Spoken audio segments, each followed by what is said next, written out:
Hello guys, welcome back to my কৃষি খামার। তা আজকে আপনাদের আবার দেখাতে চলেছি। আমি এই ট্যাঙ্কটাকে পরিষ্কার করে আমি 15 দিন অন্তর ট্যাঙ্ক পরিষ্কার করি, আবার নতুন করে জল দেবো।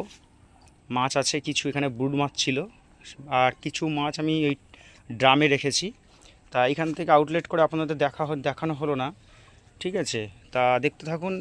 এইভাবে আমি সব সিস্টেমটা করে রেখে দিয়েছি। একদম পরিষ্কার করতে হবে বেড, যাতে গ্যাস গন্ধ না থাকে।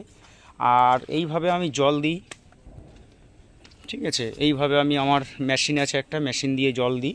আর ওই ড্রামটা দেখতে পাচ্ছেন, ওই ড্রামে আমি ব্রুড মাছগুলো আপাতত রেখেছি।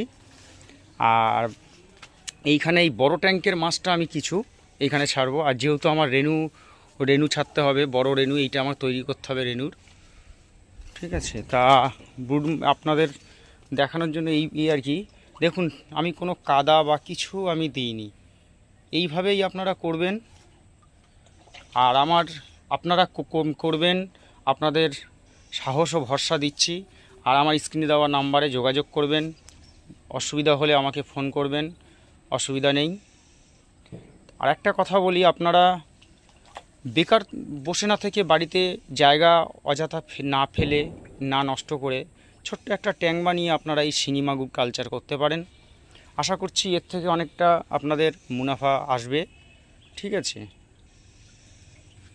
তার আরও বিশেষ কিছু আছে এর মধ্যে। দেখুন, আমি কোনো কিছু প্রয়োগ করব না।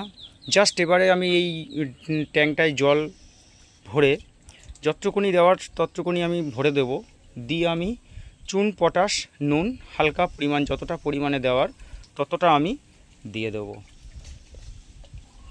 কোনো এর পিছনে খাটতে হয় না। না না বুঝলে আপনারা আমাকে যোগাযোগ করবেন। আশা করছি আপনারাও এই কালচারের দিক থেকে যদি উদ্বেগ হন, আপনারা সত্যি কথা এই দিক থেকে অনেকটাই লাভবান ব্যবসা আছে। এবং বড় পুকুর থাকলেও পুকুরে যথাযথ পরিমাণে মাছ পাওয়া যায় না। তাই এর থেকেই আপনারা, ছোট্ট একটা ট্যাঙ্ক থেকেই, এখান থেকেই আপনারা অনেক অনেক মাছ উৎপাদন করতে পারবেন, আশা দিচ্ছি। তা যাই হোক, ভালো লাগলে শেয়ার করবেন, আরও বন্ধুদের দেখানোর চেষ্টা করবেন। তা সাবস্ক্রাইব করতে ভুলবেন না। এই চ্যানেলটা আপনাদের পাশে সর্বদা সবসময় থাকবে। ঠিক দেখতে থাকুন ভিডিওটি। আর যখন জল ভরে দেব তখন আরেকটা ভিডিও করে আপনাদেরকে দেখাবো।